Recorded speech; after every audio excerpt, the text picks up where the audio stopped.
there, friends, Nibs again. Out here in the garage, doing a little bit of plinking around tonight, a little bit of goofing around, and I wanted to do another head-to-head challenge for you guys. This is one that was actually requested by one of my regular viewers, and I had looked back into. I actually have a playlist called the Head-to-Head Challenge, and sure enough, I had not done this one yet. But what he had suggested was a couple of really high premium single-stroke pneumatic pistols. And so we're going to be putting the Beeman P3, which is the same as the Virau HW40. Fantastic single-stroke pneumatic pistol with an excellent trigger. And we're going to be putting that up against the Gamo Compact. Let's see, it's on this side. The Gamo Compact, which is actually still produced and distributed by Air Venturi as their V10 model. So both of these guns are still in production. Both the ones that I have are somewhat older versions, and we'll go ahead and do a head-to-head challenge. I'm going to be shooting at these type of bullseyes across the garage here, 7 yards. Very small, but very hard to get high scores on as well. So I have no idea I can't remember which one of these guns. I got them both right around the same time, so I'm going to flip a coin, and we're going to start with the Gamo. I'm pretty sure I had the Beeman first, but I really don't know. I'd have to look back and see when I got either one. But we are going to be shooting these R-10 match. These are probably the best quality pellets that I have in my arsenal, most consistent, and these guns deserve the best ammunition. So stand by. I forgot to turn on my downrange camera, and we'll get this rolling. Alrighty, so I'm back. Got the downrange camera running now. We're ready to get rolling. I'm pretty sure that the Gamo Compact is the newest addition to the garage, so I'm going to shoot this one first. I got both of these right around the same time, so but let's go ahead and see what we can do. Hopefully we can put together a good score for both of these.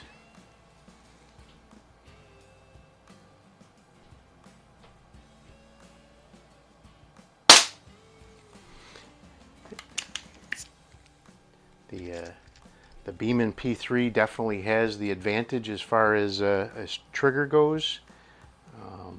The trigger on this Gamo is not terrible by any stretch, but that Beeman P3 is weighing in at 5 or 6 ounces, and this one's around a pound, so almost 3 times as much.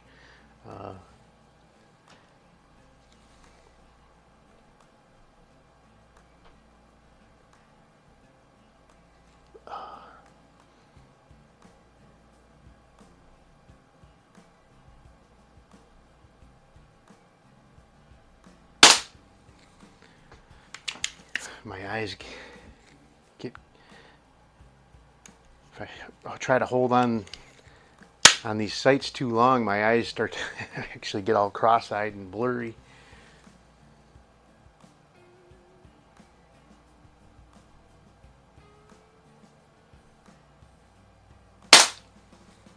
Looks like he's doing pretty good so far. This Gamo is a great gun. Keep wanting to flip off I'm used to shooting the Beemans in the Marksman 2004, where you got to flip off the safety every time. This one doesn't have one.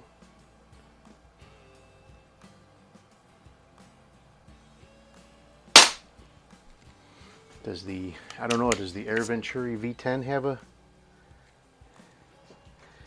have a safety? I never really looked into that. I guess I'll have to take a look at that. Alright, looks like we got a really good score going for the Gamo so far.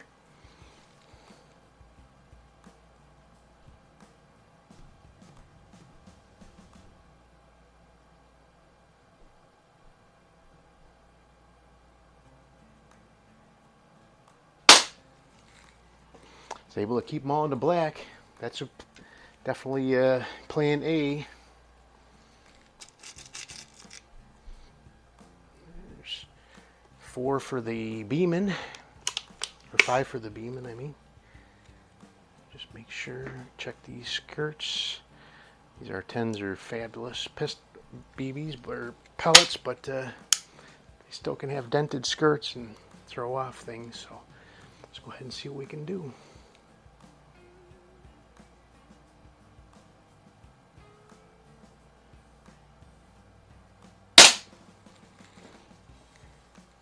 Wow, that hit right up at the top of that bullseye.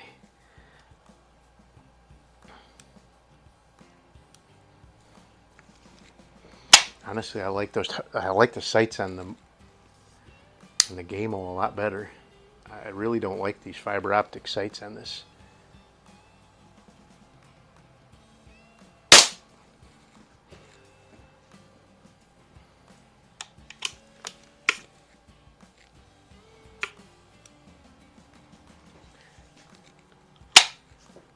Alrighty.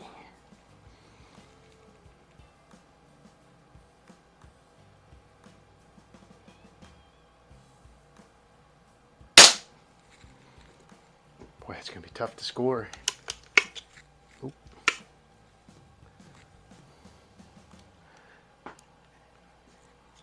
Looks like you're just ripping the middle out of both of them, so it's going to be tough to score because the middle's just shot out of it.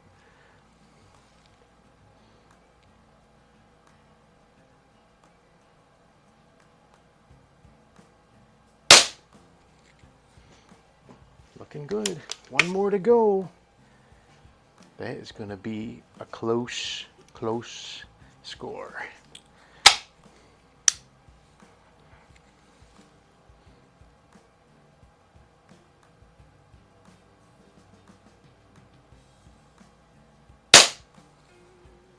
All right, I was able to keep them all in the black. Stand by while I add those up. Alrighty, I am back, and that one was a tough one to score. Had a lot of tear out in the middle, and it was really tough to add those up, but it was not a tie. It had a 1-point difference as far as I can tell. I really think it was kind of a tie right away, but as much as I could tell, the Beeman P3 was able to pull it out by 1 point. So here's what I came up with for the Gamo. Really nice score, really nice group. So there was 3 towards the center here and had an 8, 2 9s, but there was 2 out here at the outer ring, so I had a 5 and a 6. Still, that's really good shooting from that. And then with the Beeman, the first shot was a 5 out here in the outer ring, and then the second shot was absolutely a 10. It took the center right out of the target. And then several others right around, and even if it had been a tie with that 10, that would have been a tiebreaker for the Beeman. But there you go, the Beeman wins this head-to-head challenge. But I really think it was such a close matchup, and it was really tough to determine, you know, if a score was an 8 or a 9, just because there was so much tear out. But as best as I can tell, that was the scoring. So I really had to review that downrange footage back and forth to even come to that close of a conclusion. But there you go. I can't remember which one of the viewers it is that suggested it. It was a while ago, but I do appreciate it. If anybody else has any suggestions on what you'd like to see me do a head-to-head challenge on, or a review on, you guys know what I got out here, all the different guns I got. So there's so many different combinations that can go one way or the other, and but it's a lot of fun to do them. So if you guys got any suggestions or requests, just leave them in the comment down below, and I'll put them on the list of things to do. So hope you guys liked the video. Till next time, have a great day.